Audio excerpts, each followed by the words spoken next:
Hello and welcome back to the True Crime Comedy Podcast, Murderous Podcast. I am your host, Sidney Smith. Today I am joined by the very funny, very lovely Miss Ashley Rose. We will get to her in a second. Pay attention to me over here. Don't look over there. Thank you guys for checking out the podcast. For those of you who've never listened to us on Spotify, iHeart, Apple, this is our 64th episode. We talk about real life murders committed by women. Some of them are serial killers. Some are just simple old, plain old murders. But I want to thank you guys for joining us. If you're watching this right now on YouTube, make sure that you went ahead and you click subscribe so you can kind of see everything that I'm downloading onto my channel, Sidney Smith Creative. And for those of you who are listening, finding us for the first time, please go ahead and click that subscribe right now. Get us downloaded in there. And also leave us a nice review on Apple Podcasts, iHeartRadio, or Spotify. Or you can just maybe take a link and shoot it off to a friend of yours. Let them know what's going on. Say, I'm listening to this dude's groovy voice, and I think you should listen to it too. All right, let's get to our guest co-host. What's up, Ashley? What's up, Sidney? How are you? Good. Thank you for having me. Absolutely. Before we get too deep into this, I want everyone to know that Ashley is super dope, super funny, one of the most professional comics. I won't say female comics. Let's just say as a comic. Thank you. That get a chance to work with. But boy, did she really fuck up the intro several times walking into this room. And, if we can just do this better, if we get a chance to do this again, if you could just walk in. That's all you got to do. Mm-hmm. Yeah. I don't think anyone believes that. Okay. Well, I'm just trying to this is what I do. I'm a truth teller. That's what I do, Ash. Mm-hmm. Ash, you sound like a woman who's married to a man who ain't worth shit, and you don't want to say it at the dinner party. So how's things at home? Is he doing a good job? Mm-hmm. Unmarried. Well said. Thank you. Okay, so I want to jump into something with you. Yeah. I want to jump into the hottest topic for the last week. Well, even longer if we talk about the leak that happened a couple of months ago. Only because we talked about this on my other podcast for people out there who don't know. I have another one called Not As Debatable. And on that one is very cool. We get a chance to do it live on Facebook Live, and we get a chance to talk to our viewers, and they ask questions. We ask them questions. So it's a conversation.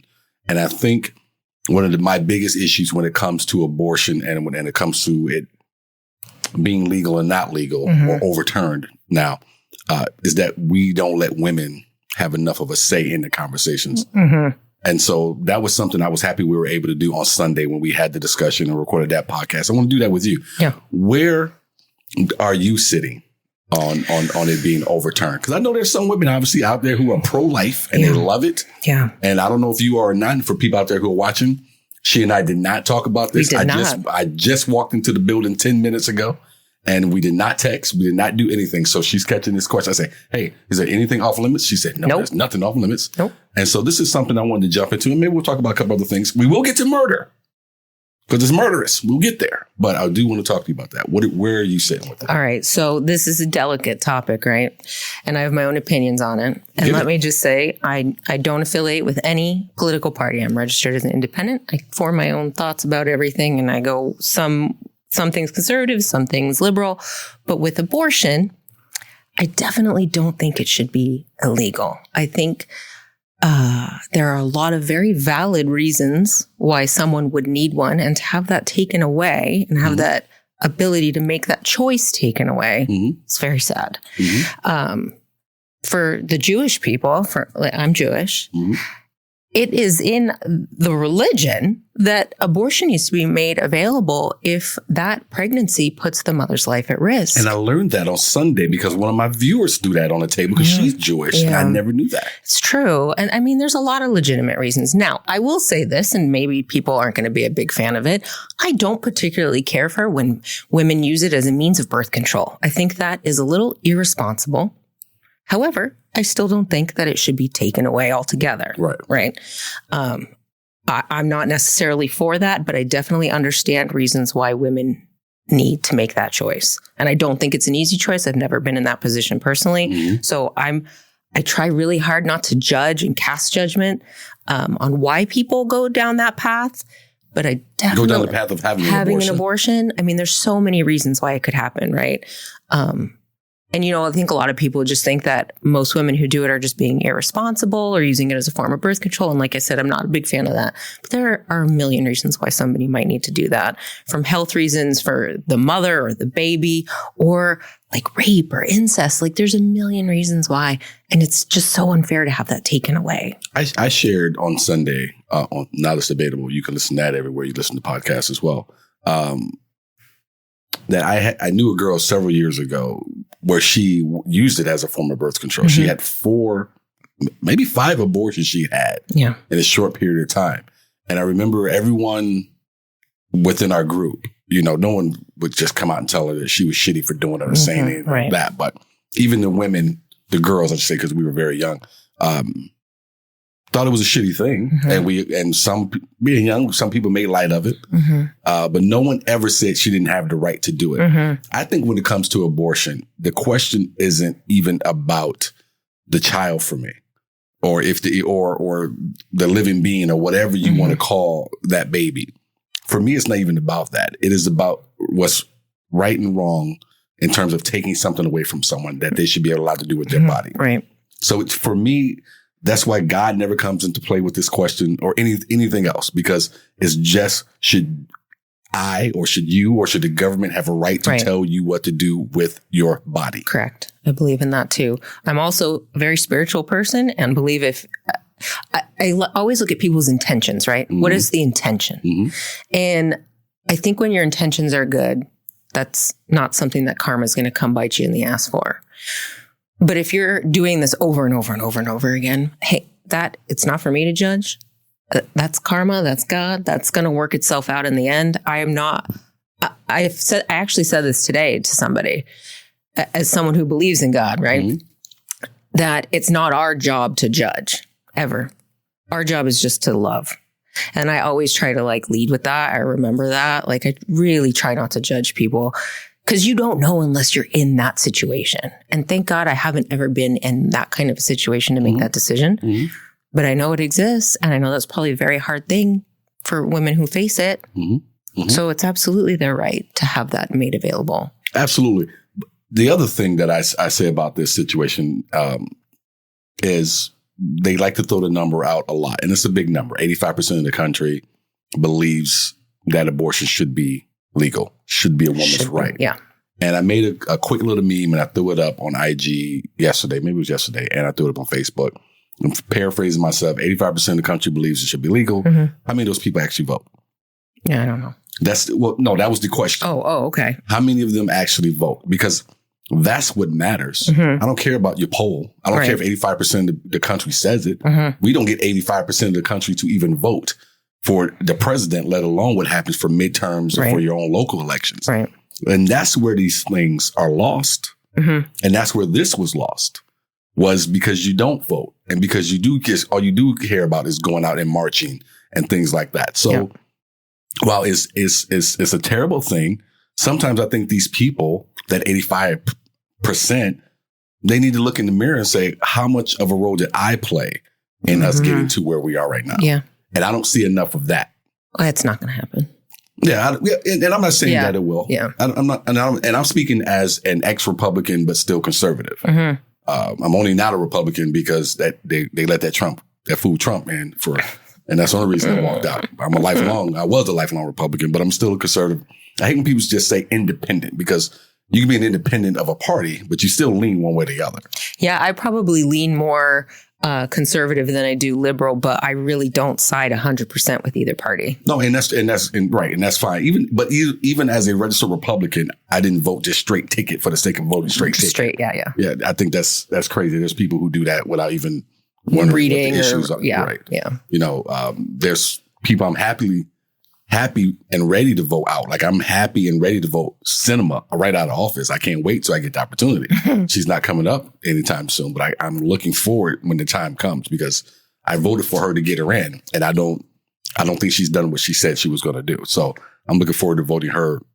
And I don't know what she wants to be. She wants to be a Democrat who wants to be conservative. And sometimes she just wants to be a straight Democrat who wants to play liberal. And she drives me absolutely. They all swing and flow with whatever. Yeah. I expect it, but I expect that you are going to allow yourself to be held accountable And I do not believe she does at all. So. Well, there are some that will come out and stand up in front and have a town hall and at least answer a question or two. Yeah. You got to chase this broad into the bathroom with a camera to get any questions out of her. She won't come out. The bitch won't come out the stall. So, anyway. Could be constipation. Okay. All right then. Constipation. Kristen Cinema is constipated. She's a lot of things with them big old plastic earrings like she wears on her ear, like she models for Kmart. I did not know you were going to say earrings when you said big old, but yeah. What did you think I was going to say?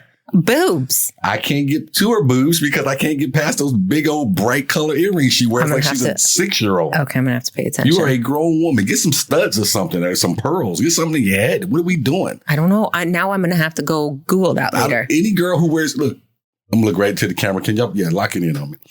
If you are a woman, a grown woman over the age, let's say 25, I'm going to give you 4 years to get out of college, out of your parents' house, to put that degree to good use. If you are a grown woman over the age of 25 with a degree, you know what? Fuck the degree. If you have a job and you are wearing earrings that are the same color as your shirt, kick your own ass. I was going to say something else, but kick your own ass. It's absolute nonsense. All right. Absolute nonsense. I don't do that, so I'm not offended. You should not be offended. I wouldn't. It would take a lot to offend me anyhow. I don't know about that, but you should not be offended. Definitely not offended. Baby over there. I'm not. All right. Okay, take it easy. Only one of us got sensitive today when we were very tardy to our own podcast. Don't put the camera on her. Do not put the camera on her. All right. No one's back there listening to me. Who's directing this thing? All right. Not you. I see that. I see. Ashley, let's talk comedy real quick. Yeah, let's do it. How long have you been doing stand-up? Oh my gosh. I think I'm going into like my somewhere between maybe 5 or 6 years now. Maybe 6 years. Full time, just straight up stand up for 5 or 6 years straight. Yeah, I just jumped right into it. It was a total accident getting into comedy. Because I can't stand those comedians that tell me they've been doing comedy for 20 years and you actually been doing open mics off and on for 20 years. All right. No, I jumped right into my first book show and had never done it before. Okay. Yeah.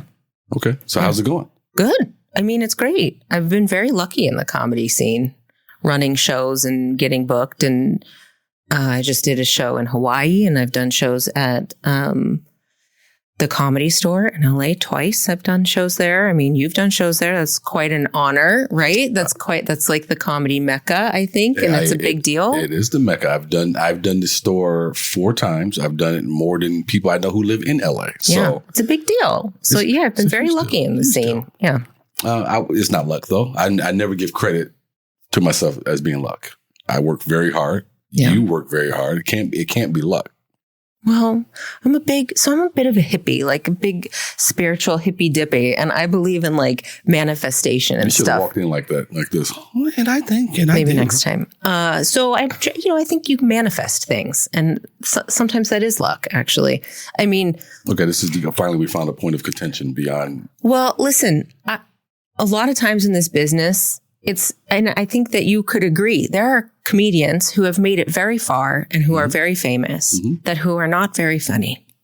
Okay. Right? Okay. So is that talent or is it luck? Is it because they knew the right person and had the right doors open, or is it just because they're just so talented? I think it's more often going to be because you put the work in. Those lucky stories, if you want to call them that, come far and few between. Yeah. Kevin Hart has a great quote. I'm going to paraphrase it. So I'm not going to try to get it just right. But he says, the ones who make it are the ones who don't quit.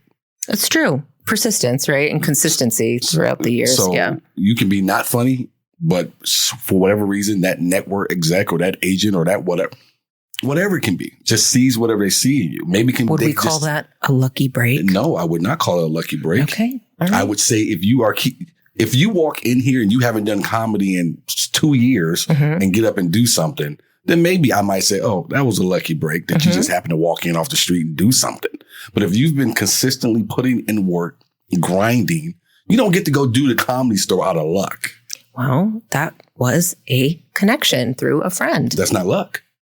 Okay. That's not luck. Would that friend put his or her name on the line for you if you sucked ass and were not a hard worker? No, they wouldn't. Okay. Yeah. I love being right.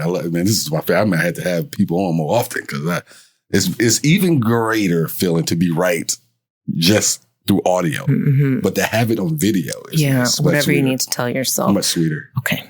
So who's your favorite comedian? Oh my gosh, there's quite a few. I love Tom Segura. I love Tom is great. John Mulaney. Really? Yeah, he's so funny. Okay. I really like Michelle Wolf. I'm a big fan of her writing. She's good. I've tried to work with her a couple of times and she canceled both times. I'm sorry to hear that. I think she's hilarious. I have the biggest crush on Michelle Wolf. Yeah. I have a little bit of a crush too. She's so funny. I love her, I guess just like her style and the way that she just carries herself on stage and the way she kind of giggles at her own jokes as she's telling them. Like, I enjoy her stuff so much because I was just listening to a woman at the bar speak with her voice, I would like, oh my God, I got to walk away. But her writing is so clever. So good. And her performance is, speaking of what you said, is so good. So good. You almost forget about it. Yeah. You know who else I love? And this is an unpopular opinion, but I've never wavered on it because I think he's incredibly talented and Sidney Smith. A brilliant writer. Hang on. Louis C.K. Oh, Louis is fucking phenomenal. Phenomenal. You saw him the same night? No, we saw Kevin the same night. Kevin Hart we saw the same night. You didn't see Louis when he was here? No, I didn't. Oh, it was so great. I bet. I walked away. Sad. I walked away. It was my first time seeing him live, just like it was my first time seeing Kevin. And I said, Kevin's a performer. Louis is a fucking writer. He's so good. The writing is so brilliant. And I think for people out there who are not stand-ups, for a lot of us, it's the writing is what we enjoy. Correct me if I'm wrong. Yeah. It's process. Yeah. I mean, I like when it finally gets to where it needs to be and then you can make a room full of people laugh with it. But the writing is where like the magic happens for sure. Well, and I love the writing and then I love to see someone be able to use that joke any place, anytime, anywhere and tweak it if they need to tweak it. I mean, because it can just be one word that you put in or take out that can make the difference of the joke for that particular room. Yeah. And I love to see people who can work that way. Yeah, for sure. And I wish I could hire Louis C.K. as a writer. Why? Write your own shit. Because I would love one of his jokes. It's like buying a brand name handbag. When you get a chance to meet him, maybe he'll sell you one or something. Maybe he'll help you with a joke. Yeah. I mean, whatevs. I would either way. I would love it. Or maybe you get lucky enough to meet him. That'd be great too. Just to meet him. Look, I hate when people say that. You've worked. Look, I'm gonna say this to you. Like I would say to any comic in a minority group, and I have said it before. You have to work twice as hard to just get to fucking step 1, step 2, step 3. For sure. So it is not fucking luck. I just judged the competition. And I beat these people up so bad as a judge because it was the worst fucking thing. This was the worst thing. Really? It was the worst thing. Did you make someone cry? I hope someone left and said, I'm never coming back to do comedy again. It was so bad. Where was it? I don't want to mention the show or anything like that. You're going to tell me later. We'll talk later. You're going to tell me later. But it was so bad. I told one, I told one comedian he was gay. I knew you were gay 2 minutes in. Was that part of his? His whole set was it. Oh, just talking about being gay. What else is there? I've heard it. I suck dick jokes before. Yeah. Comic get up. 2 comics later, Asian comic gets up. Asian. I get it. Same thing. I tell black comics. You're black. I get it. This is what white people sound like. What else is there? And so. If you're going to be if you want to be niche and that's your thing and that's where your career will be, then that's where it will be. And there are comics who made it that way. But that's you're really cutting your fucking legs off if you're trying to make it. Yeah. And not opening up your fucking window. Well, that's good to be versatile and be able to deliver to the room that you're in and not just one type. I mean, we were in a room that was full of white people and they were so bad. One girl was so bad she couldn't get courtesy laughs. Oh, dear. And when you can't get courtesy laughs from Caucasian people. It's painful in those rooms. Black people, you expect not to get laughs. That I expect nothing if you come with nothing. But white people will at least give you a courtesy laugh. She got nothing. Nothing. And this was local. I won't say. But we'll talk. It was bad. Okay. It was bad. I just love this. I love this form of art so much that if you come in and you shit on it, one comic, he had his fucking hand, he had notes on his fucking hand. If you shit on it, I cannot. Yeah, but they got to start somewhere. Then start it someplace else. Don't start it here. Take that shit back to the mic, get it together, then come in here. Sad. What is? What happened to those poor kids? What I did to them? Yes. Never again they're going to try. Never again. Oh, no, they'll try. You think? They'll try. And if they don't, if what I tell you is the worst thing that you feel like it makes you not want to do it, then it's not meant for you. Okay. No one's going to be harder on you than your fellow comics. Most comics get on stage hoping to make the other comics in the back of the fucking room laugh. That's my favorite. So many times the room has been quiet, but I can hear the comics laughing, and that's all I need. And I've taken my beatings. I've taken my fucking hits. We all have. I'm saying from comics that I looked up to. Oh, right. I've taken my hits. That wasn't funny. That was shit. What was that? Who you think you're supposed to be? I've taken my fucking hits, and I said, okay, let me go back and try it again, figure it out, fix it, and me come back. What do you think of that? But did they tell you that in front of a room of people to hear?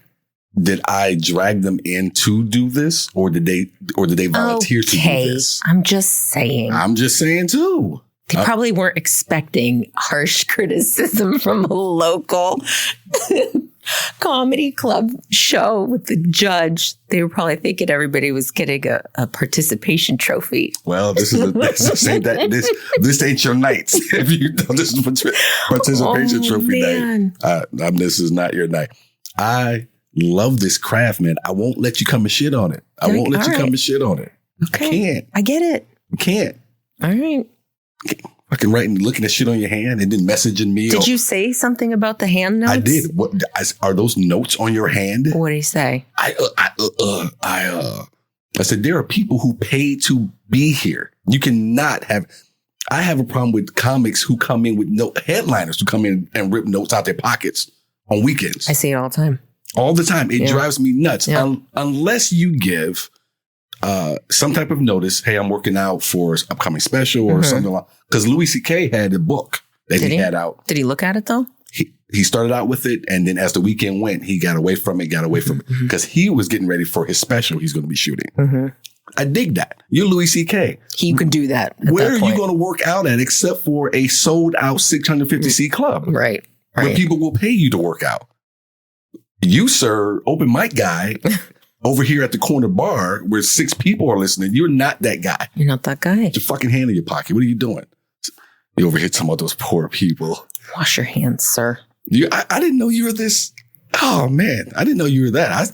I really thought you were going to ride with me on that one. I'm surprised. Well, I probably would have found a way to be really constructive about it. Like, I was constructive. You know how, like in therapy, I'm Jewish, so we do a lot of therapy. So in therapy, they'll tell you when you're like giving someone criticism, you have to say something nice, say the criticism part, right. and then say something nice again. Compliment sandwich. You sandwich it. Yes. So that's how I would have done it. But if you tell me to make a bologna sandwich and you give me no bread, then all you're going to get is fucking bologna.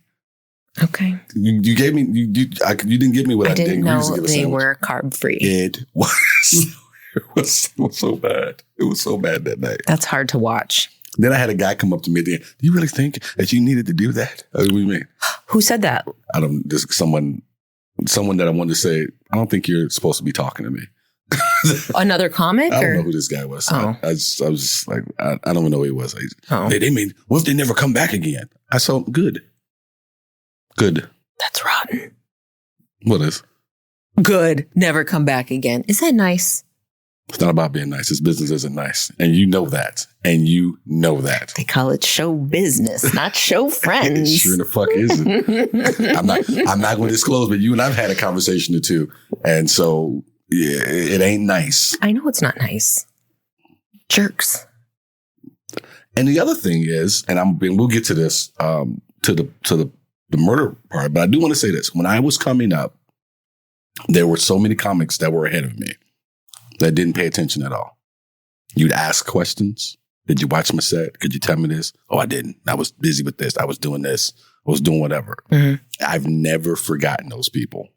I've never forgotten the people who never gave me 1 ounce of anything. Help, not a writing session, not anything. I would have loved for someone to have been there to help me when I was first doing mics in bars. Yeah.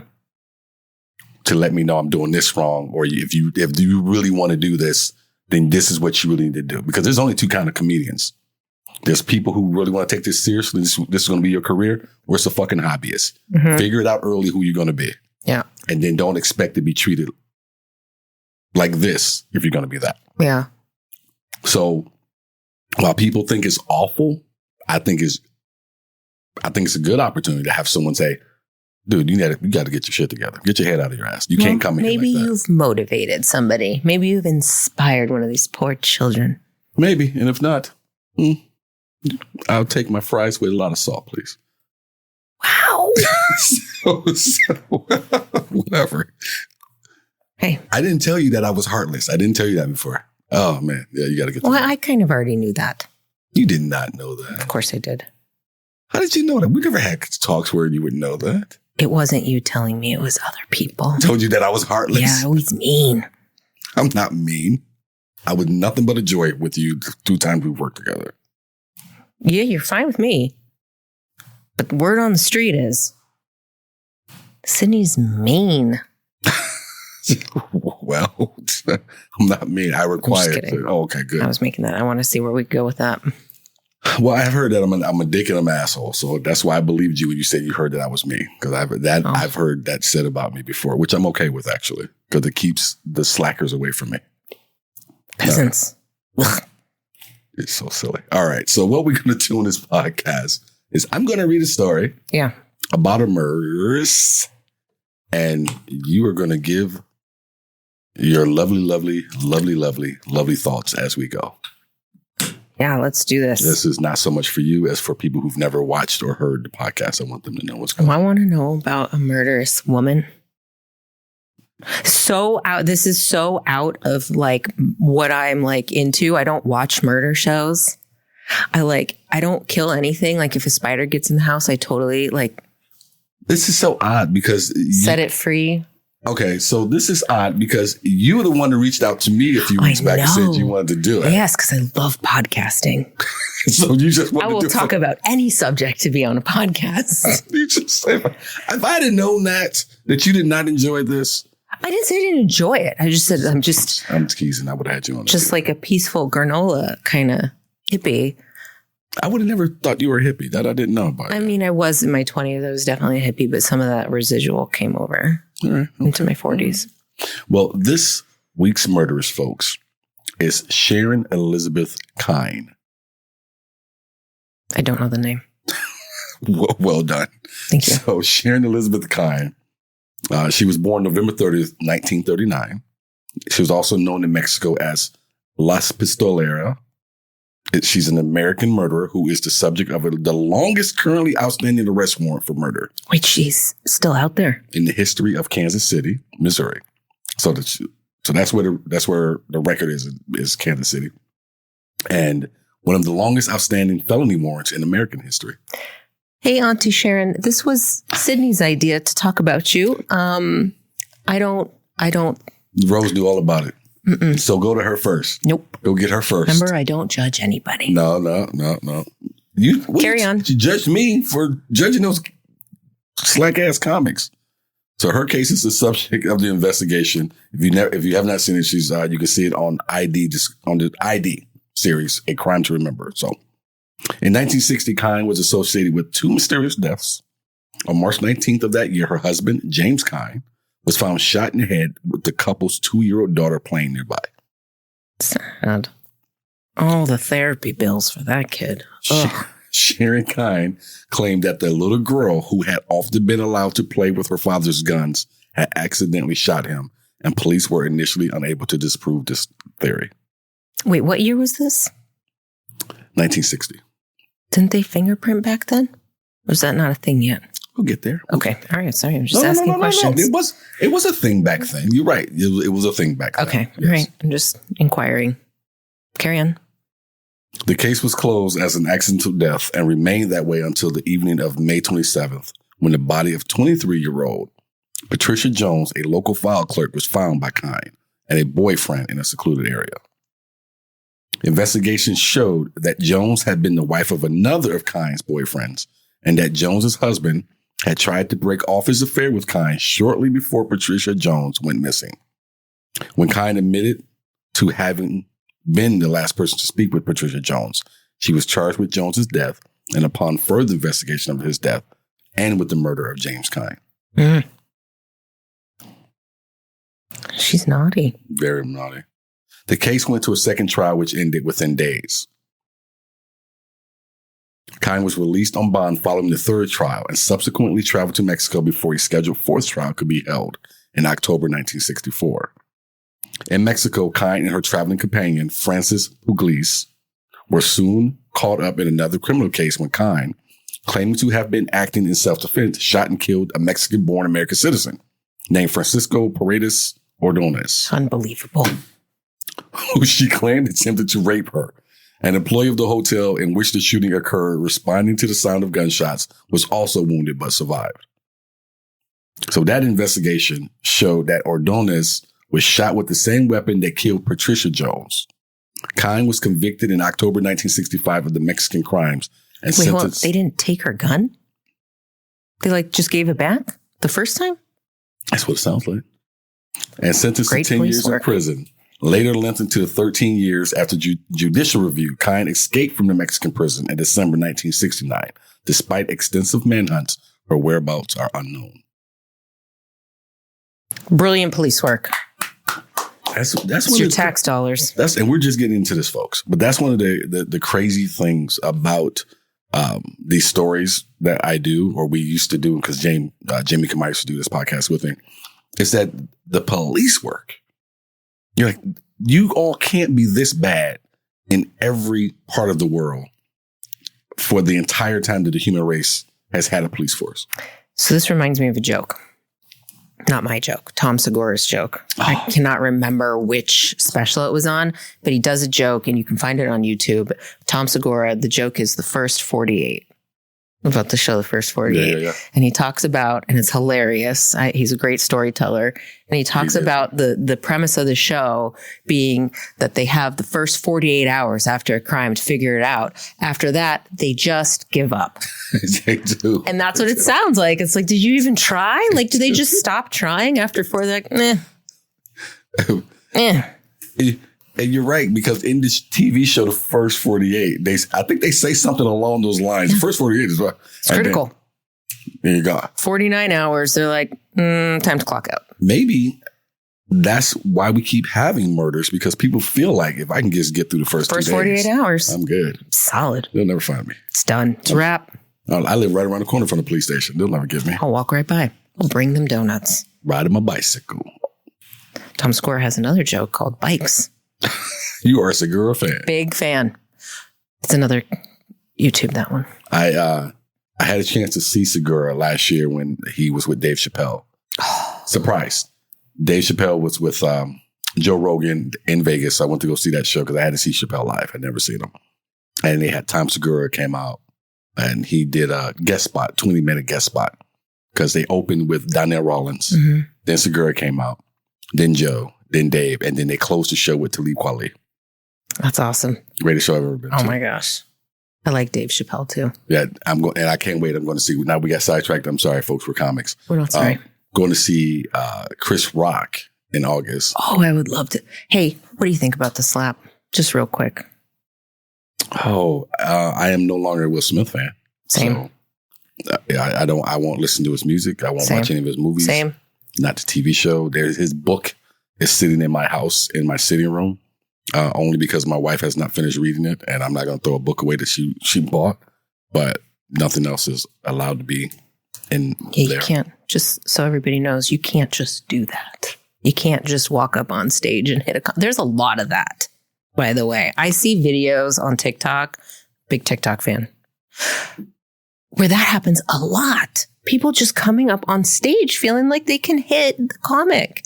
Well, then that was another thing that we've always talked about as comics. Where's our security?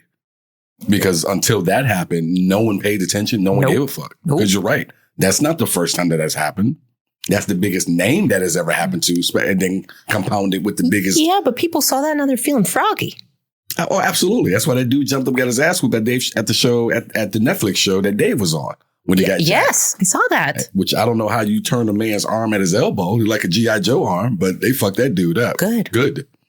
But I remember getting text messages from friends of mine. I took one and I posted it on Facebook, but they were like, bro, if I'm in the room and some shit, I'm whooping the motherfucker's ass. I said, I have no doubt about it. My biggest issue, well, I have huge issues, is one, there's no security at the Oscars. Why is there no security at the Oscars? Is there really no security? There has to be with all the money in that room. Right there. Why is there no security here? Oh, they have to be off to the side somewhere, aren't they? I guarantee you'll see two big motherfuckers in tuxedos right close by there. No one else will get on that stage. So that was one huge issue for me. The other issue and was Will was laughing at the joke. Yeah. You laughed at the joke, bitch. But because your little bald-headed wife over here didn't laugh, now you feel like you need to do something. Yeah. I'm not happy with her either. I thought Earthquake made some good points on The Breakfast Club. But my buddy Dion, who I do the other podcast, Not As Debatable, he made a great point when we talked about it there. He said, why is everybody in an uproar? He said, Jada been bald the whole time she's been in the public eye. This isn't the first time we've seen this bitch without hair on her head. Right. So this is not a big deal. As far as jokes go, that was so benign. It wasn't a good joke. It didn't even land really well. It wasn't even bad. And so that, it was just, I'll tell you, remind me when we're done, I'll give you I'm sorry to do this here on this show, but because it's kind of terrible, but I'll give you a behind the scenes story about that when we're not on. Juicy. Now, well, I don't know how juicy it is, but it's something that someone shared with me in confidence, so I don't want to share on the podcast. I love it. But that was my thing about the slap. So I can't fuck with Will Smith, and I don't fuck with. And this is going to make me sound a certain way. You guys listen to 63 episodes. You don't give a fuck. I don't fuck with grown men who can't handle their business at home. Yeah. Get your house in order before you come out here. Tacky. My wife couldn't sit at a red table at an Arby's and tell me she was fucking no other dude. There'd be horseradish everywhere. You cannot. Arby's horsey sauce. All over the place. All over. You cannot let your wife drag you through the street in public and then try to be a boss 2 years later, whatever it was. Later. Oh, it's cringy. It's just cringe. And this bitch won't even, what did Earthquake say? You can see she don't love him because she didn't speak up for him. No respect. She never said anything for him. Right. Other than, I think something came out. We're going to talk about it on Red Table Talk. So, no. And she gets no love for her. And I used to love Jada. I used to love her. Yeah, I loved the both of them. I'm out. Total turn off. Not into them anymore. Even though I knew they were two weirdos. I looked past the August shit. They are weirdos. Because everyone knew that they're weirdos. I mean, there have been so many whispers about them over the years that made it all the way down to regular people. So it wasn't, But we accepted them as being weirdos. It was fine. But that was so uncalled for. Well, I think most people will accept people, whether they're famous or not, as weirdos. For sure. As long as you can keep your shit in the house. Right. The August shit was the first, and everyone felt sorry for Will. Dude. Tacky. That should be private. Jada has. What was the word that she used for that? Entanglement. Entanglement. You're about to entangle all up in his Arby's. Yeah. You're going to be entangled horseradish in your eyes. Right in the eyes. Right in the eye. I do love a good horseradish. I love horseradish sauce on my Arby's sandwich. And that's not even real meat. It's not even real horseradish sauce. It's very hard to find a good horseradish these days, by the way. I love how your brain works. Because you're on this mission for a good horseradish sauce. Yeah. Okay. It's hard to find. Stuff in the store is weak. All right. I told you what I felt. Was there something more you wanted to say about the slap? No, I got sidetracked. And Chris Rock is my favorite comic. Chris Rock. That was the thing. You're going to see Chris Rock. Yeah, I'm going to see Chris, and that's my favorite comic living today. That's my guy. That's who I wanted to be when I first started doing comedy. I watched his specials before every show, any night I was doing something. Oh. Even if the stage was 6 foot by 6 foot, I was walking back and forth like Chris Rock did on this fucking. I'm like, why am I walking so fast on this fucking stage? Just going back and forth on 6 feet. But yeah, that's my guy, man. So I like Chris Rock. Slap that dude. of all people, he said, what would you done if he had slapped you? I'd have been whooping Will Smith's ass when y'all came back from 2 commercial breaks. Chris was so classy about it. You know what makes me sad is like all the kids saw that. Their children. I mean, very sad. And that's what I'm going to tell you about that after the show. Great. All right. So Sharon Elizabeth was born on November 3rd in 1939 in Independence, Missouri. When she was in junior high, Doris and Eugene Hall moved the family to Washington. By the time Sharon was 15, they had returned to Missouri, where Sharon attended Wim Chrisman High School. 16-year-old Sharon met 22-year-old college student James Kine at a church function in the summer of 1956. Let me stop real quick because I got a woman on as a co-host with me. That's something else I'm always blown away by. A lot of these women always end up with husbands who are 3-4 years older than them when they're teenagers and this dude is an adult. Where are the parents? I could not, there's no way. 16-year-old daughter. Yeah, but what, that was like in the 60s, you said? Yeah, 56. 50s. It's a different time. I mean, I guess that still happens, especially in the South. People like with their cousins and shit. So I don't know. Like, but right, that still happens. You know, I like how you did that. You did it at first. Like, yeah, you knew for sure. Like you've done, you got evidence you about to lay out. He said, yeah, I think so. Right? I don't know. I don't know. I don't go to the South looking for cousins. Well, you know, a lot of weird TikToks come on my page, and I happen to see these Southern folk that are happy to admit that this is my cousin. I got to tell you, I like their music, though. The Southern music? Yeah, I like country music. Oh, I don't. I'm surprised by that. I'm learning new things about you. I do not. I really have tried. I have a lot of white friends who love the country music.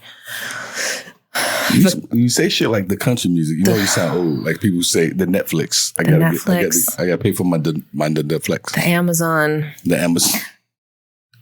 Oof. You know what I become addicted to is StockX and my sneaker app. You got to stop with StockX. They're ripping people off. How so?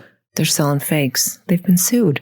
They've been sued, but they had to clean that up, though. They came back in and cleaned that up. I wouldn't buy from StockX. No, my son was ordering stuff from StockX, and we put a stop to that after I had to fight one of his purchase battles to get his money back.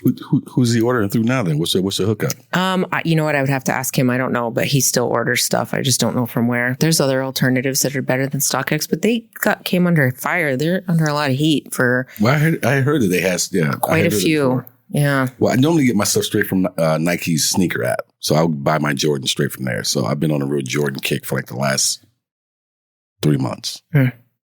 I'm into sneakers. I definitely have a shoe obsession, but it's like designer shoes. Okay. All right. That's my thing. Okay. Well, if I was a woman, I'd probably have a designer shoe. But not like heels and stuff, like sneakers. Like designer sneakers. Yeah, I'm not a designer sneaker. I'm a Nike guy. I got a Nike swoosh in my arm. So I've always been a Nike guy. And I like my J's. Like I'm going through, I think I have, I don't know, probably 100 pair of Nikes right now. And I'm kind of. That's a lot. Getting rid of some and buying other ones. That's just a Nike. You sell them? No, I'll give them. I'll give them. It depends on how long I had them. I might give them for the homeless. Like all my shoes, I could just sell if I wanted to. But I'll give them for homeless and donate them, or I'll give them to a friend's son who can grow into them or something like that. I'll tell you right now, I will not be giving away any of my shoes. They will be sold. It's very nice of you. I'm not doing that. Oh, we found it.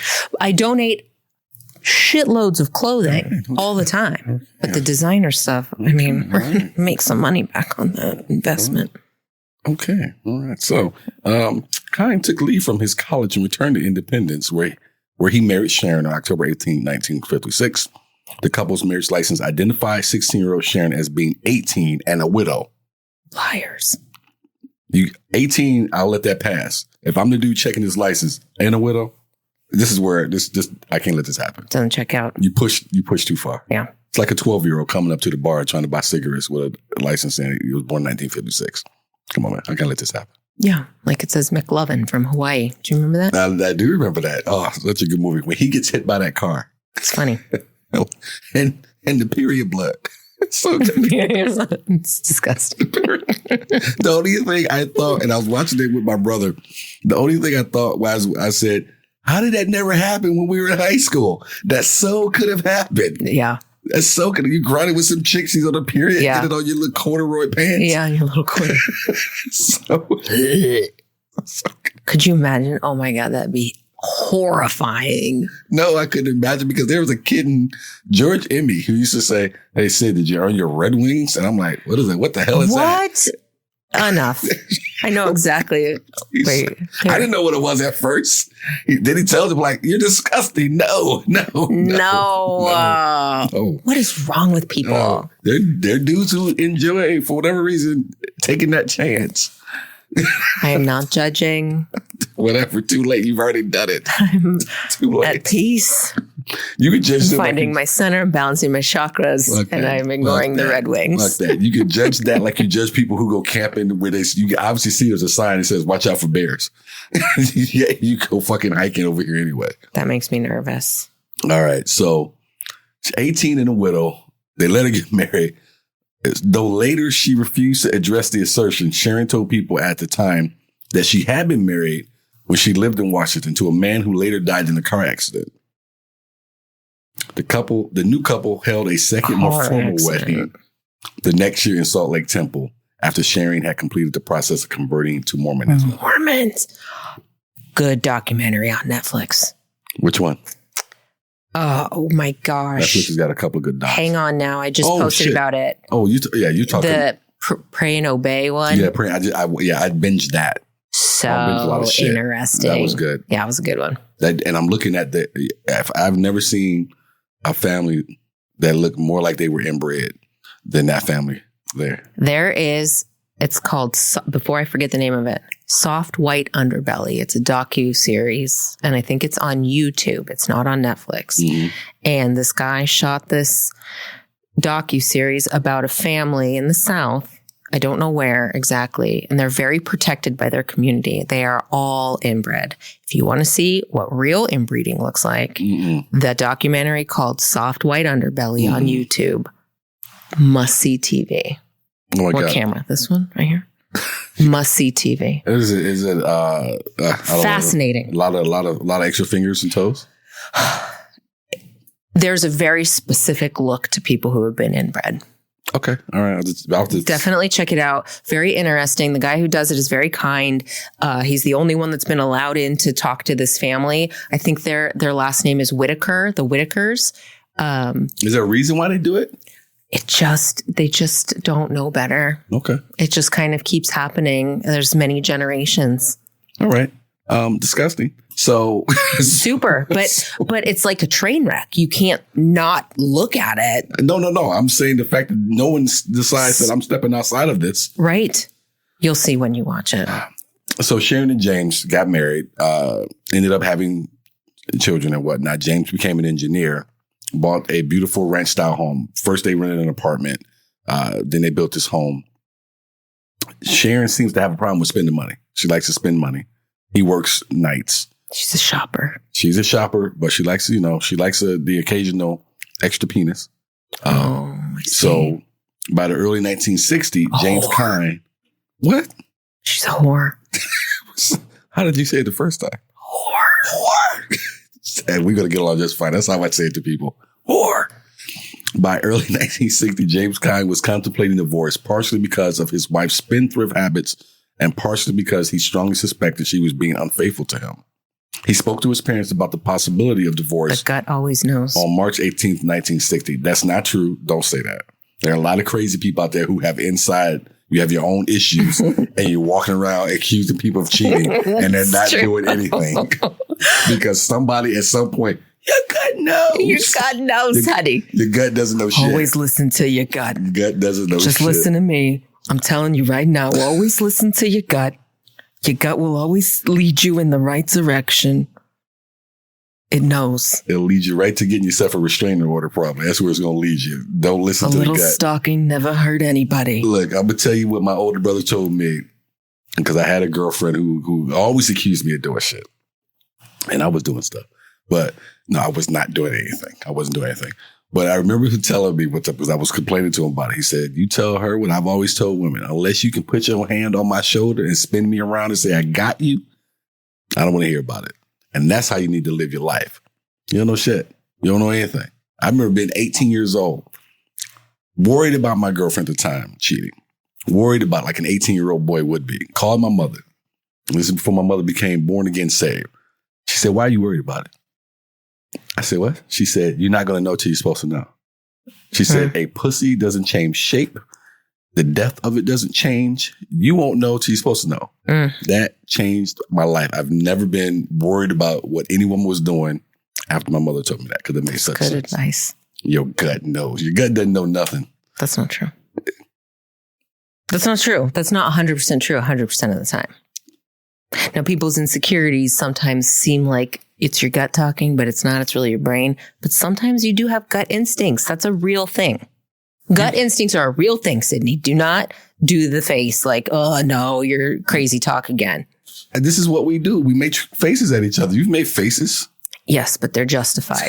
No, they're not. Gut instincts are a real thing.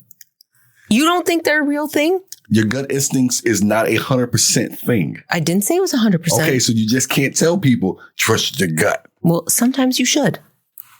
You know when you tell people, trust your gut? When you thought that dude was going to punch you in the face and you ignored it and then he punched you in the face. And then when you talk to your friends and they say, man, you didn't know? Man, something in my gut told me he's going to hit me. Then you can say, trust your gut. Sure. But you can't say up front, just walk around trusting your gut that someone's going to hit you in the face. That's not, there's a reason why things happen. That's what you got to pay attention to, not your gut. Whatever. You got to whatever be. Because I have trusted my gut and sometimes I've ignored my gut. Yeah. And when I ignore it, I'm usually pissed off because I was right. Well, okay. I will agree if you have a feeling that something can happen, but you just can't blanket it, trust your gut, because that's not always going to be true.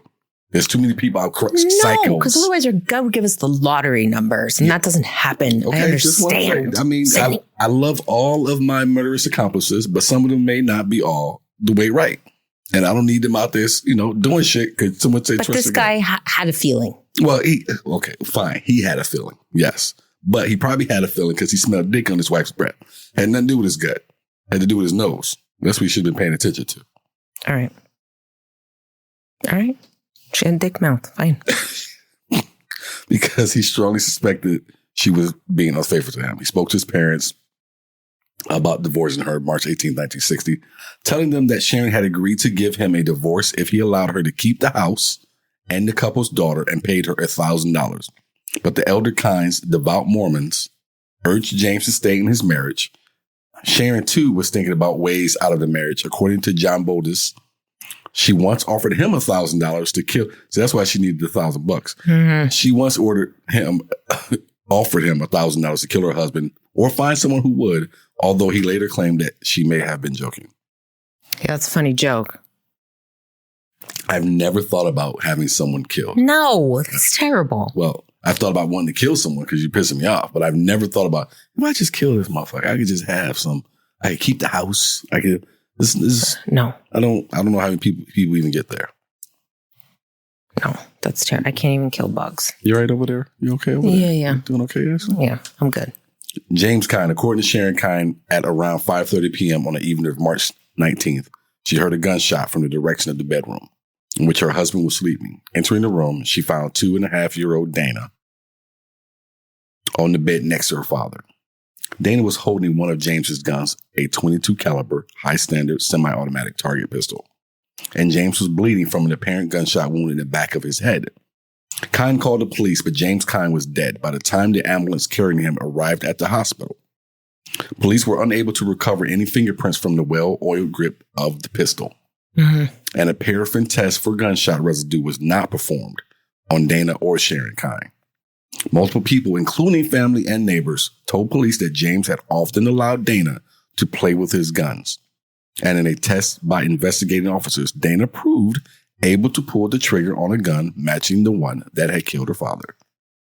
With no evidence to the contrary, investigators ruled the case was accidental homicide. To think, I'm so paranoid. When my kids were little, I put locks on cabinets and drawers. And back then, they're like, have this gun. Yeah. It's loaded. That's what stuck out to me, too, was who lets a 2-year-old, just play with their guns? I was afraid they were going to choke on gum. Paranoid about everything. Ooh, watch out. Don't touch it. You almost feel like if it was an accident, you had it coming. Not that I believe that it was an accident. The pistol that killed James Kyne was taken to police custody and never returned to the widow. despite her efforts to reclaim it. She Wonder later why. had a male friend secretly buy her a .22 caliber automatic pistol. When the friend told her that he had registered the gun in her name, she requested that he re-registered under a name other than hers. Well, of course she did. With that investigation of her husband's death closed, she was able to collect a life insurance policy valued at $29,000. That's not great. Well, for that time, that was great money. Yeah.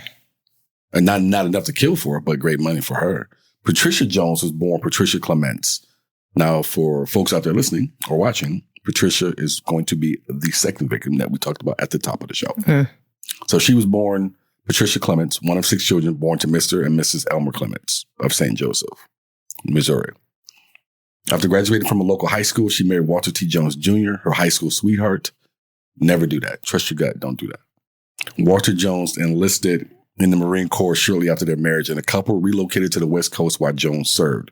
After his discharge from the military, they returned to the Midwest and settled in Independence with their 2 children.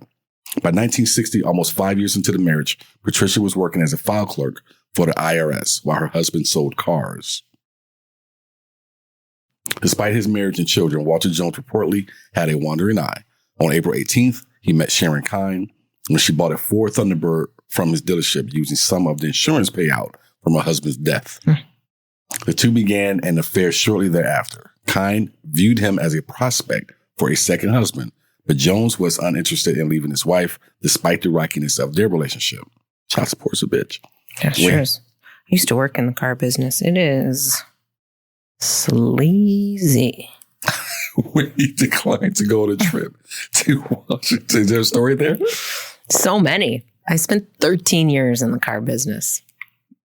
That's an episode all by itself. Was there? Okay, all right. Okay. I didn't know if there was something. I didn't want to step on your story if you had one. No. Go ahead, Karen. When he declined to go on a trip to Washington with her in May, Kine reluctantly went with her brother instead. Although the couple reunited on May 25th, shortly after Kine returned to Missouri, the relationship was quickly set on rocks when Kine told Jones that she was pregnant and he was the father of the baby. Jones, instead of responding with what Kine expected to be an agreement to divorce his wife, ended the affair. According to Kine's later testimony on the afternoon of May 26, she contacted Patricia Jones at Jones's office. Of course she did. And told her that Walter Jones was having an affair with Kine's sister. Bitch. Kine then met with Patricia Jones that evening to discuss the matter further before dropping her off near the Joneses' house. Cuckoo. Patricia Jones never made it to her house that evening, according to her husband. Walter Jones filed a missing persons report with police the next day and began calling people he thought might have seen his wife.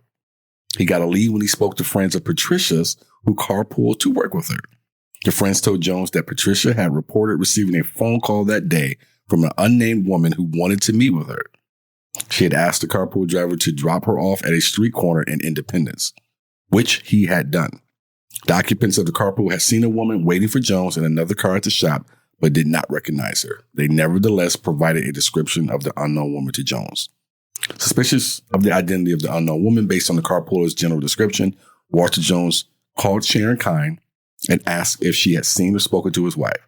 Kine allowed that she had indeed seen Patricia that day. She had met her to tell her about Walter's affair. Sleazy, man. Totally. You're doing a very nice job reading this, by the way. Oh, thank you. You know what I was thinking about? While you're telling a story in my mind. It's like, whoop, over here. When you're in like middle school and we all had to take turns reading out of like the chapter book. Yeah.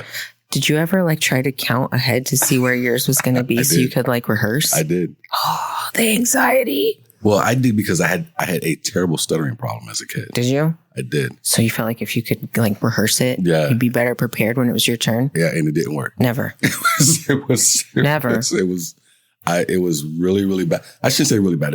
Wasn't like I had to go to speech therapy or anything. I was this close to probably having to go, but it was pretty bad. And so I was really nervous about public speaking. Terrifying. And the whole thing. And I remember we had to recite the Gettysburg Address, which is a weird thing. You got 30 kids in the class and you're making them all recite the same fucking thing. But we had to recite. Oh, you all had to do the exact same thing. Yes. Not like take a line. No, that was the entire fucking thing. And cool idea. Huh? Cool idea, teach. That's why. Okay. It took me 2 days. Like they just skip me. My teachers kept skipping me. And finally, they all took me out the hallway and pep talked me to go up and do it. And I had to do it. And I went in and I stuttered my fucking way all the way through the Gettysburg Address. And I remember going to sit down and the teacher would say your grades out loud in front of the class. What? Yeah. It's like public shaming. No, I was in an honor program. So it's just kind of how I did. Sorry. So she said, Sidney, you got an A. And I remember sitting back there, my friends looked at me. I wish I could remember this kid's name. He said, how the fuck did you get an A? That was a pity A is what that was. And I took it. I would have too. How dare you? You can't call it a pity A. It was like, I earned that A. All right. You already have a pep talk in the hallway. Nobody else required that. When does that happen? Look, I earned that A though. Yeah, you sure did, buddy. Good job. I hate you. So, according to Kai, I hate you. According to Kai, I've told that story a million times. No one has ever shit on my A. How dare you shit on my A? When I win my first Oscar, I don't want you there. Yeah, fine. According to Kynes, she last saw Patricia where she dropped her off near Jones's house, speaking to an unknown man in a green 1957 Ford. Based on Kynes' admission over the phone, Walter Jones met with her late Friday evening and insisted she give him more details about where his wife was. He later admitted to going so far as to hold a key to her throat threateningly. Kynes responds. What were they making keys out of back then? My key couldn't do shit. Me, bitch. Have a little rubber stopper on the top of my key. You didn't show with a fucking razor blade or anything? You thought the key was going to be it? I don't know. All right. So they had that conversation. So shortly before midnight and within hours of Kynes' conversation with Jones, she and Botas had found the body of a woman in a secluded area approximately 1 mile outside of Independence. So she... I got to be honest. I'm not really following the story anymore. I don't really know what's happening. Who are all these people finding things? What are you talking about? You're not following the story anymore. I mean, I'm trying so hard, but I'm thinking about your hallway pep talk. I mean, what did they say to you? It doesn't matter. I don't want to tell the story. Was it like, you can do it? Like, what? I don't want to share parts of my life with you anymore. I mean, I shared a little piece of me. And okay, so there's a key. They found a body. It was the lady. This is your way of loving podcasting? I really love podcasting. This is great.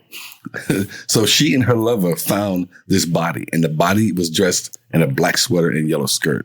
Was soon identified as the missing Patricia Jones. Tragic. Okay, so let me recap for you. Wait, I want to know, like, where are they now? The daughter plays with guns? Where is she? Well, Google, I think, will probably help you figure that out. You didn't get that detail? Why would I need that detail? She didn't end up dead. No, because that's interesting. Like, where's the daughter? You know what I love? I love that I can't even finish this story. You jump into a whole nother chapter. Attention span of a gnat. You should have told me that when you said, hey, I want to do the podcast. It's more fun to just let you figure it out. What was her name? I want to look it up. The daughter? I'm not going to tell you now until after, because I think you will probably pick up your phone and start Googling. I kind of want to. Yes.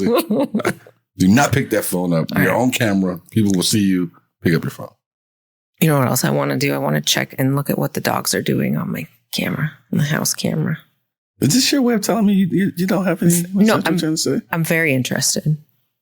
But I can also be thinking about what are the puppies doing right now? Is this? Oh, man, something just flashed before my eyes of you sitting at dinner with some dude on the first date, and he's chatting away, trying to get to know you, and turning it. Let me. What's that? Just let me check my phone. Yeah, just let me see what the dog's it's right there. I have it. They're so cute.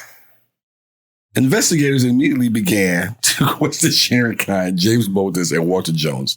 So all of these folks, all three of them, she and both her boyfriends are going to be accused of killing this woman. All three were questioned on May 28th. Jones and Botas both gave written statements admitting to have been dating Sharon Kynes, and both agreed to lie detector tests. Kynes gave an oral statement to police, but declined to sign a written one or take a lie detector test. I think we kind of know what happened there, right? Someone can decline to take a lie detector test. Like, they can't make you take one. I don't know. You knew that already. Never even had a speeding ticket. I don't know what goes on.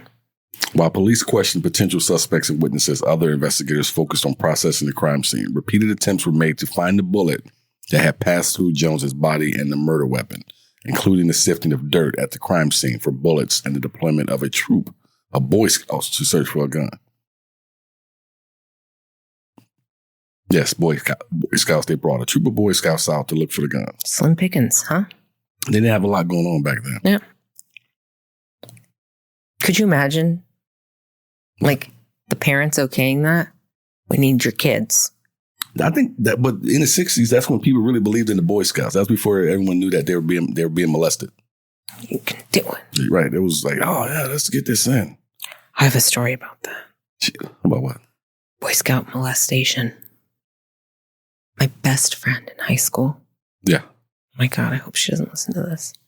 I mean, it made news. It was like made news. Oh, well, then it's out there already. Yeah. Her dad, Boy Scout troop. Was that what they call it? A troop? Yes. Leader? Yeah. He did it to a lot of kids, including his own sons. I love that you whisper, though there's a mic right in front of you. I feel like this should be ASMR. Are you getting the tingles? I wonder what they're doing back there with you watching. Sleeping. They're probably like, get your dirty hands off the mic. I was going to say something else, but I'm not. I'm going to wait till the next time we do this. Great. So she was tried 3 different times for killing her husband. And the third trial for the murder of James Kine, originally scheduled to begin early in June 1964, began instead on June 29th. Assistant prosecutor Donald L. Mason declared at jury selection that he intended to death qualify the jury, a process in which a prosecutor that one I cannot get out. So he does his job. Pep talk? So he does. Sound it out. First syllable. Do I need a pep talk? I would normally know this word. What is it? Peremptoryly. I have no idea what you just spelled. All right, then. So it was too fast. I need more processing time. Is that time. What it was? Yeah, I spelled it too fast. Peremptoryly.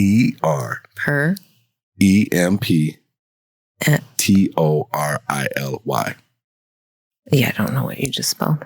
So for people out there who know what that word means or says, put that in your mind. Challenges any juror who automatically opposes the death penalty. And jury selection once again took more than 12 hours in one day. John Bold's testimony in this trial remained contradictory as to whether he believed Kine's offer had been intended seriously.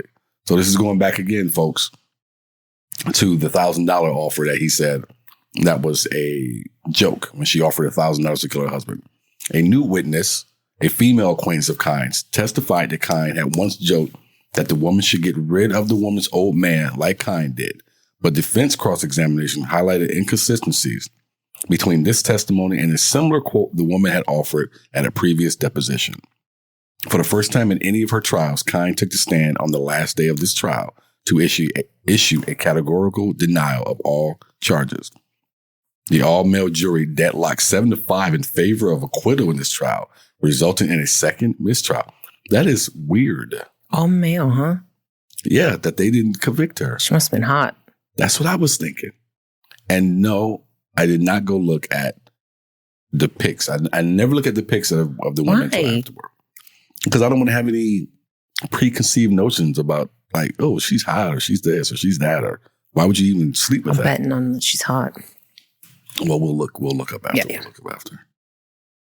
So, arrest and investigation and trial. Police responding to a Hotel Nevada arrested Kine on charge of homicide and assault. So this is in Mexico with a deadly weapon. Kine maintained that she had not intended to harm Ordonez, merely to frighten him, and that she had fired her weapon at a ruta because she feared that he too was coming to attack her. Police searched Kine's purse, finding a gun and 50 shells. And then the couple's room at Hotel Jen, where they found 2 more guns. Stupid name. And another supply of shells. Authorities took Francis Pugliese into custody there. initially holding him without charge and later filing charges. Is he French? Yeah, there you go. Is he? I don't know. But it does sound French, doesn't it? Sounds French. And later filing charges of entering the country illegally and carrying an unlicensed gun. The gun found in the couple's room that night was later proven through ballistics to be the same gun that killed Patricia Jones in 1960. Are you keeping up with this now? Yeah, I got it. But because Kine had already been acquitted of that crime, she could not be charged again, for it was based on new evidence. Double jeopardy for people who've never seen the movie. Pretty good movie. Good movie. Good flick. Was that Tommy Lee and Ashley Judd? Ashley Judd, yep. That was when she was young and hot. Yeah, what happened to her? Oh my God. Some people who get old don't want to get old. A lot of work. Pugliese was held at the Palacio de la Cambre, while Kine was initially placed in the women's prison before being transferred to La Cambre. I may have chopped that up both times. For her trial. No one's paying attention. It's fine. Someone's paying attention. You know what? People listen to this podcast. You know that lady? Mm-hmm. I can't believe this. Yeah, absolutely. The couple were arraigned on September 26th and held for trial. In October, Kine's attorney, Higino Lara, filed a recurso de amparo, similar to a writ of habeas corpus, asserting that Mexico was violating Kine's constitutional rights by holding her for a shooting committed in self-defense. The request was denied because it's Mexico. I threw that part in. And both Kine and Pugliese were tried in the summer of 1965. Pugliese, cleared of the charges against him, was deported to the United States. Never hear that often. Deported to the United States. But Kine was convicted on October 18th of the homicide of Ordonez. Despite rumors that she would receive probation and be deported like Pugliese, Kine was instead sentenced to a 10-year prison term for the crimes. When she was officially notified of the sentence the next day, she asserted that she would appeal her conviction. Kine was returned to the women's prison to serve her sentence. There she was nicknamed La Pistola, the gunfighter, a nickname subsequently adopted by the Mexican press. Kine's appeal, rather than overturning her sentence, lengthened it. The three-man superior court, which heard her case, overturned one aspect of her conviction, charges of attempted robbery, but upheld her murder conviction and increased her sentence from 10 to 13 years, saying that her original sentence had been too lenient. That's when she should have kept your mouth shut. Right. Zip it. On December 7th, 1969, Kine was not present for a routine 5 p.m. roll call at the prison where she was serving her sentence, but her absence was not officially noted until she also failed to show up at a second roll call later that evening. Someone let her free. The news of her disappearance was not reported to Mexico City police until 2 a.m. the following morning. Because she was hot. Some guard let her out with the promise of a little you-know-what. Man, I got to really know what she looks like now. Yeah, you got to look her up. There's no way she's not hot. A manhunt was then arranged, initially focusing on the northern Mexican states due to authorities believed that Kine may have been heading for the last known whereabouts of her former inmate to whom she had grown close while they were in prison together, but also encompassing countrywide transport hubs and eventually circling back to Mexico City area. American authorities, including the FBI, were also alerted of the belief that Kine may have been attempting to work her way back into her native country, but the FBI noted that it was unlikely to have jurisdiction in the case. She must have been a smooth talker. You gotta smooth something. News reports of the time reported numerous theories about Kine's escape, including that she had bribed prison guards, that she may have enlisted the help of a supposed boyfriend who was a Mexico City policeman, that Kine's mother had been involved in the escape plan, that a former Mexican Secret Service agent had assisted in her escape, and that Kine may have disguised herself as a man to effect her escape. A more modern theory speculates that the family of Francisco Paredes Ordonez had helped her escape and then killed her. How old would she be now? Would she be dead?